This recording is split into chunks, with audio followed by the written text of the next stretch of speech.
Hello बच्चों, आज मैं आप लोगों को क्लास 9th की जो आपके पास मैथ्स की एनसीईआरटी की बुक है ना, उसमें हमने अपना चैप्टर नंबर 5 स्टार्ट कर दिया है। I am up and down and round and round.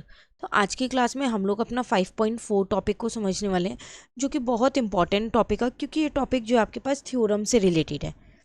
तो ये थ्योरम डायरेक्टली आपके पास एग्जाम में आ जाती हैं और आपसे उससे रिलेटेड क्वेश्चंस पूछे जाते हैं। तो चलिए स्टार्ट करते हैं यहाँ पर। तो कह रहा है chords are the angles they subtend.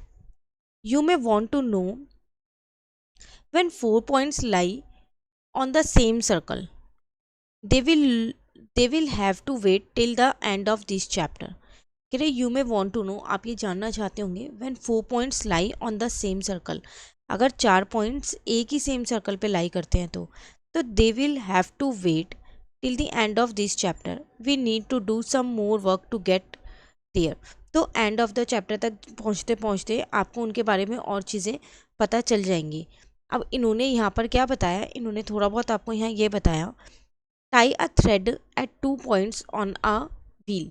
Wheel के किसी भी 2 पॉइंट्स पे क्या करना है, 2 points on a wheel, wheel के किसी भी 2 पॉइंट्स पे आपको एक थ्रेड बांध देना है। Pull it tight. फिगर 5.8 में आपको दिख रहा होगा, ये थ्रेड यहाँ पर बांध रखे हैं, दिख रहे हैं रेड कलर के। The thread can be thought of as a chord of the wheel a circle. जो ये थ्रेड है ये ऐसे लग रहे हैं यहाँ पर, जो ये वाले दो बने हुए हैं, देखो ये रहे कि सर्कल की जो है वो कॉर्ड है, जबकि ये व्हील है, व्हील की कॉर्ड है, ऐसा लगेगा। Imagine joining the end points of the thread to the centre. अब क्या करो, इसके जो ये एंड पॉइंट्स हैं इनको ऐसे सेंटर से ज्वाइन कर दो। ये आपकी कॉर्ड हो गई, ठीक है, ये आपका सेंटर है, इससे आपने ज्वाइन कर दिया उसके and points. The thread substance an angle at the centre. तो देख लो सेंटर पे वो ये एक एंगल बना रहा है, जिसको मैंने शेड किया, ये सब में बना रहा है, यहाँ पर भी बना रहा है, यहाँ पर भी बना रहा है। Now rotate the wheel. अब व्हील को रोटेट करो। तो ये यहाँ था पहले, रोटेट किया तो ये एंगल यहाँ आ गया, रोटेट किया तो ये एंगल यहाँ आ गया। The thread rotates around the centre along with the wheel. तो जो ये थ्रेड है ये भी उसी अकॉर्डिंग रोटेट कर रहा है, जैसे आप सर्कल को रोटेट कर रहे हो, तो उसके सेंटर के साथ ही ये भी रोटेट कर रहा है। ठीक है, क्या आपको यहाँ पर समझाने वाले हैं वो हम यहाँ पर देखने वाले हैं। In the new position the thread is the another chord on the circle. कह रहा अगर आपने जब एक बार रोटेट किया तो अब आपने देखा ये सर्कल की एक और कॉर्ड आ गई, मतलब एक कॉर्ड यहाँ थी, देन अब एक यहाँ आ गई, फिर रोटेट किया तो अब कॉर्ड यहाँ आ जाएगी। ठीक है, what is common to the first and the second chord. दोनों कॉर्ड में क्या कॉमन है, they have the same length equal to the length of the thread. इनकी लेंथ सेम होगी, क्योंकि थ्रेड तो वही है, आपने सिर्फ व्हील को ही तो रोटेट किया है, ऐसा तो नहीं है ना धागे को आपने छोटा बड़ा कर दिया हो, नहीं ना। तो लेंथ तो सेम रहेगी, दोनों की सेम रहेगी ना। What about the angle subtended by the second cord at the centre. तो जो ये एंगल है, अभी ये एंगल यहाँ था, अभी एंगल यहाँ आ गया, अगले रोटेशन में ये एंगल यहाँ आ गया, तो क्या इनके एंगल में कोई फ़र्क आएगा या एंगल भी सेम रहेगा। It must surely be the same as the angle subtended by the first chord at the centre. We know we now explain why this is true. तो देखो आपने ये जाना कि जब आपने ये ऐसे थी ये, ठीक है, ये एंगल बनना था यहाँ पर, आपने व्हील को रोटेट किया तो ये पूरा रोटेट हो गया, अब ये कुछ ऐसा हो गया। लेकिन आप ध्यान दो कि जो थ्रेड है, जो कॉर्ड है, इन सब की लेंथ तो सेम ही है ना, आपने सिर्फ व्हील ही तो रोटेट किया है, तो ऑब्वियस सी बात है जो उसके बीच में एंगल बन रहा है ना वो भी सेम ही होगा, वो तो चेंज नहीं हो जाएगा। सिमिलरली आपने उसे दोबारा जब रोटेट किया तो वो कुछ ऐसा बन गया। अगेन इनकी लेंथ वगैरह तो सब सेम है ना, तो फिर वो बीच का एंगल कैसे चेंज हो सकता है, वो भी चेंज नहीं होगा। अब ये हमको यहाँ पर एक्सप्लेन कर रहे हैं कि ऐसा क्यों होता है। तो यहाँ पर आपके पास एक ये थ्योरम आ गई है, थ्योरम 2, जो कि बहुत इंपॉर्टेंट थ्योरम है। Equal chord of a circle subtends equal angle at the centre of the circle. Exam में डायरेक्ट आपसे सिर्फ ये थ्योरम लिख के दे देगा और आपसे कहेगा कि आप इसे प्रूव करो। आपको प्रूफ क्या करना है इसके अंदर, कि जो कॉर्ड होती है सर्कल की, इक्वल कॉर्ड्स, मतलब ये वाली और अगर ये वाली कॉर्ड है, इनकी लेंथ इक्वल है, तो जो ये सेंटर पे जो सेंटर पे जो ये एंगल बना रहे हैं ना, ये वाले एंगल दोनों, ये दोनों एंगल्स भी मेरे इक्वल होंगे, ये मुझे प्रूव करना है। फिर बोल रहा हूँ बार बार, काफ़ी इंपॉर्टेंट थ्योरम है, बिल्कुल ध्यान से समझना। पहले हम एक बार यहाँ रीड में देख लेते हैं इसमें क्या लिखा हुआ है, फिर हम उसे ब्लैंक पेपर पे अलग से समझेंगे। ठीक है, now what does the theorem say, ये थ्योरम क्या कह रही है आपसे? It talks of two chord of a circle with equal length. ये आपको ये बता रही है कि एक सर्कल में दो कॉर्ड हैं जिनकी लेंथ इक्वल है। In geometry it was always help to draw a figure. तो आप अगर फिगर बना लो तो ज़्यादा अच्छा रहेगा, क्योंकि ज्योमेट्री के चैप्टर्स में फिगर से हम क्वेश्चन को बहुत ईजिली सॉल्व कर सकते हैं। Now A B and D E are two chords of the same length. तो उन्होंने यहाँ पर ये फिगर बना ली जिसमें ए बी और डी ई जो है वो दो कॉर्ड है इक्वल लेंथ की। ठीक है, we need to explain why angle A C B is equals to angle D C E. हमें ये प्रूव करना है कि ये दोनों एंगल्स इक्वल कैसे हैं। ठीक है, जबकि हमें सिर्फ यही गिवन है कि ये दोनों लाइंस जो हैं, ये दोनों कॉर्ड्स जो हैं, बस ये इक्वल इन लेंथ है। To explain why two angles in two different triangles are equal. देखो दो ट्राइंगल्स बन रहे हैं क्योंकि ये वही चीज़ हो गई, ये थ्रेड है ये दोनों, और हमने क्या किया, थ्रेड के एंड पॉइंट्स को सेंटर से ज्वाइन कर दिया, तो दो ट्राइंगल बन गए। दो ट्राइंगल में ये एंगल सेम कैसे हो सकते हैं ये प्रूव करना है। तो we use congruency of triangle. Congruency आप लास्ट क्लास में पढ़ के आए हो, तो हम कॉन्ग्रुएंसी यहाँ पर लगा देंगे। If the angle we want to show equal are corresponding angle then our task would be done. तो हम कॉन्ग्रुएंसी लगा देते हैं। और दूसरी बात, अगर हमारे ये दोनों एंगल्स मान लो कि कॉरस्पॉन्डिंग एंगल्स है तो कुछ करने की ज़रूरत ही नहीं है। क्यों? क्योंकि कॉरस्पॉन्डिंग एंगल्स तो वैसे भी इक्वल होते हैं। ठीक है, अब आपको करना क्या है, इस थ्योरम में अगर क्वेश्चन में आती है, ये थ्योरम आपको पेपर में आती है, क्वेश्चन आता है इससे रिलेटेड, तो क्या करना है? सबसे पहली बात आपको गिवन लिख देना है। यहाँ पर पहले स्टेप में आपको A B is equal to D E given है। देन टू शो आपको क्या प्रूव करना है वो भी लिख देना है। इन सब चीज़ों के भी नंबर कटते हैं अगर आप लिख के नहीं आओगे तो।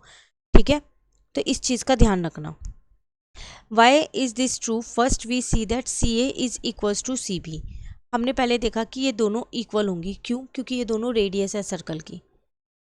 सी ए जो है वो सी बी के इक्वल होगा, उसी तरीके से सी डी जो है वो सी ई के भी इक्वल होगा, क्योंकि ये भी रेडियस है। और जब ये चारों ही रेडियस हैं तो फिर ये चारों ही आपस में इक्वल होंगी ना, क्योंकि रेडियस तो सर्कल की चाहे आप कितनी भी ड्रॉ कर लो वो हमेशा इक्वल ही होती है। ठीक है, but A B is equal to D E ये भी आपको गिवन है। By S S congruency triangle C A B is congruent to triangle C D E. तो सी ए बी जो है वो कॉन्गुरेंट हो गया सी डी ई के। तो इसका मतलब ये दोनों एंगल्स इक्वल हो जाएंगे किससे? सी पी सी टी से। तो इतना सब कुछ इसके अंदर आपको लिख के आने की ज़रूरत नहीं है जितना इन्होंने यहाँ लिखा है। ठीक है, तो आप सिंपल सा क्या लिखोगे, पहले स्टेप में गिवन लिखोगे, सेकेंड स्टेप में आप क्या लिखोगे, टू शो जो आपको करना है। उसके बाद अगर आप अपना सॉल्यूशन लिखोगे तो कैसे लिखोगे वो यहाँ देखो। अब मैं यहाँ पर क्या करती हूँ, वही सर्कल मैंने यहाँ बना लिया। देन मैंने एक कॉर्ड यहाँ पर बना ली जिसका नाम था ए बी। फिर एक कॉर्ड यहाँ पर बना ली। ठीक है, सेम वही फिगर बना रही हूँ जो आपके बुक में बनी हुई है जिसका नाम था डी ई। देन मैंने इसको इससे ज्वाइन कर दिया। ठीक है, सिमिलरली ये भी मैंने ज्वाइन कर दिया, इसको मैंने सी नाम दे दिया। सबसे पहली बात, मुझे क्वेश्चन में गिवन था कि जो ए बी है वो किसके इक्वल है, यहाँ पर मेरे पास डी ई के इक्वल है। टू शो में मुझे क्या करना था कि जो मेरा एंगल ए सी बी है वो किसके इक्वल है, एंगल डी सी ई के इक्वल है। नाउ अब मैं अपना सॉल्यूशन यहाँ से स्टार्ट करूँगी। तो मुझको पता है कि जो ए सी है वो सी बी के इक्वल है, उसी तरीके से जो डी ई है वो सी ई के इक्वल है। क्यों? क्योंकि ये मेरे पास रेडियस ऑफ द सर्कल है, और रेडियस ऑफ द सर्कल हमेशा इक्वल इन लेंथ होती है। अब मैं यहाँ पर अपने दो ट्राइंगल्स ले लेती हूँ प्रूफ करने के लिए, जैसे इन्होंने दो ट्राइंगल्स लिए हैं। ठीक है, सी ए बी और सी डी ई। तो triangle C A B and triangle C D E इन ट्राइंगल। तो एक चीज़ तो मुझे पता है कि इसमें ए बी जो है वो डी ई के इक्वल है, ऐसा मुझे क्वेश्चन में गिवन है, तो मैंने यहाँ लिख दिया गिवन। कॉन्ग्रुएंसी के केस में आपको पता है कि तीन चीज़ें चाहिए होती हैं, तो मैंने यहाँ लिख दिया गिवन है ये। ठीक है, इसको थोड़ा सही से लिख देते हैं ताकि आपको समझ में आ जाए। नाउ अब यहाँ पर मुझे पता है कि जो सी ए है वो सी डी के इक्वल है। सी ए इज इक्वल्स टू में सी डी लिख दिया। क्यों? क्योंकि ये रेडियस ऑफ द सर्कल है। ठीक है ना, उसी तरीके से दूसरी वाली भी लिख दी मैंने यहाँ पर। तो मैंने लिख दिया यहाँ पर C B is equals to में सी ई होगा, again radius of the circle. तो यहाँ से मेरे पास ट्राइंगल सी ए बी जो है वो कॉन्ग्रुएंट प्रूव होता है ट्राइंगल सी डी ई के। कौन सा क्राइटेरिया लगा है? तीनों साइड साइड है, तो साइड साइड साइड वाला। जब ये दो ट्राइंगल्स कॉन्ग्रुएंट हो गए हैं तो मैं कह सकती हूँ कि जो मेरा एंगल ए सी बी है वो किसके इक्वल होगा, एंगल डी डी सी ई के इक्वल होगा सी पी सी टी से corresponding part of congruent triangle. और मुझे क्वेश्चन में यही प्रूफ करना था, तो वो ये यहाँ पर प्रूव हो गया। तो अगर एग्जाम में आपके पास एक थ्योरम प्रूफ करने के लिए आती है तो आपको सिर्फ इतना करना है। क्लियर हो गया? चलिए अब देखते हैं इसमें आगे क्या क्या रखा है। Now suppose we have two chord that subtends equal angle at the centre are the chords equal. अब उल्टा है इसका, रिवर्स। मतलब आपको अभी तक कॉर्ड इक्वल दे रखी थी तो आपको एंगल इक्वल प्रूफ करने थे, अब यहाँ आपको एंगल इक्वल दे रखे हैं। आपको ये बताना है क्या ये कॉर्ड की जो लेंथ है वो इक्वल होगी। What does our intuition tell us? Let the chord be A B and D E. Let us our imagination use our imagination assume that B, A, E and D are located clockwise on the circle as shown in figure 5.10। ये सारे points यहाँ पर plot किए गए हैं A, B, C, E, D। ठीक है, ये सर्कल के ऊपर है और जो ये वाले दो एंगल्स हैं ये मेरे इक्वल एंगल्स हैं। Now imagine you are standing at the centre. मान लो कि आप यहाँ पर सेंटर पे खड़े हो सर्कल के। Stretch your arm so that they are at a certain angle. आपको अपने आर्म्स को इस तरीके से स्ट्रेच करना है कि वो कोई ना कोई एंगल बना रहे हो। Let your arm intersect the circle at A and B. मान लो जो आपके दोनों हाथ हैं, जो आपने जब उसे स्ट्रेच किया तो वो ए और बी पे इंटरसेक्ट कर रहे थे। The distance between your arm ends must be the length of the code. तो जो ये इनका डिस्टेंस है आर्म लेंथ का, आपने जब अपने आर्म्स को स्ट्रेच किया तो ये दो पॉइंट्स आए थे सर्कल पे, इन दो जगह टच किया था आपने, तो उसको हमने ज्वाइन कर दिया तो ए बी नाम आ गया। The distance between your arms and must be the length of the chord. ठीक है, now let the floor rotate magically. अब मान लेते हैं जहाँ आप खड़े हो वो मैजिकली रोटेट हो गया है। You start rotating clockwise direction में घूम रहे हो अबाउट सी, सेंटर से। Don't change the angle your arms make. आपके जो आर्म्स ने एंगल बनाया उसे चेंज नहीं करना। जो आपने यहाँ पर खड़े होके बनाया था सी पॉइंट पे दोनों आर्म्स को स्ट्रेच करके, वही एंगल अब आपको इस साइड बनाना है। At some point left side, left arm mid point E and D, then उसे भी आपको क्या कर देना है, ज्वाइन कर देना है। Where will your right hand be? It should be D, should it not? This is because we assume that angle A C B and D C F are equal. तो ये दोनों भी फिर इक्वल एंगल्स मैंने माने, क्योंकि मैं जब अपने आर्म से एंगल बना रही हूँ और सेम पॉइंट पे खड़े होकर बना रही हूँ तो वो इक्वली एंगल्स तो बनने वाले हैं ना। ठीक है, तो यहाँ से मेरे पास एक और कॉर्ड आ गई उसकी ई डी, उसको मैंने ज्वाइन कर दिया। The distance between the ends of your arm must be the length of DE as well. Let us explain why this is true. चलो अब इसका रिवर्स करते हैं यहाँ पर। तो जो थ्योरम है वो थर्ड थ्योरम के नाम से जानी गई है यहाँ पर, theorem 3। Chord of a circle that subtends equal angle at the centre are equal. तो इसका उल्टा है, अगर यहाँ पर ये दोनों एंगल सेम होंगे तो ये दोनों लेंथ इक्वल होगी। क्या करना है, अगेन आपको फिर वही गिवन लिख देना है, टू शो लिख देना है, जो आपको प्रूफ करना है A B is equal to E D proof करना है। अब आप क्या करो, यहाँ पर फिर से आप इन दो ट्राइंगल्स को कॉन्ग्रुएंट प्रूफ कर दो। जैसे आप दो ट्राइंगल्स को कॉन्ग्रुएंट प्रूफ करोगे, ए सी बी को, ठीक है, और डी सी ई को, तो आप ये दोनों साइड्स को इक्वल प्रूफ कर सकते हो सी पी सी टी से, कर सकते हो ना। तो यहाँ पर करते हैं हम अपनी थ्योरम 3। काफ़ी इंपॉर्टेंट है दोनों थ्योरम। ठीक है, अगेन मैंने एक वो सर्कल बना लिया यहाँ पर। आपको सिर्फ पेपर में क्वेश्चन लिख के आएगा थ्योरम का, ठीक है, कोई फिगर वगैरह बना के नहीं आएगी, वो आपको खुद से बनाना होगा।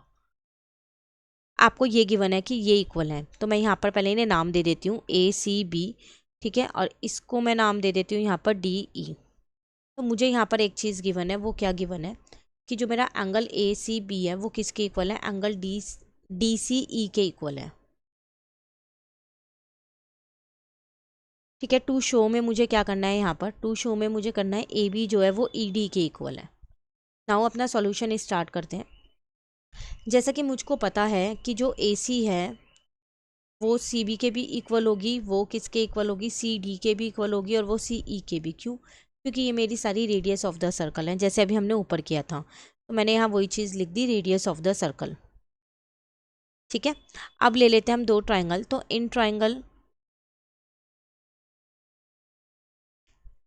ए C B and triangle D C E, अगर मैं इनकी बात करूँ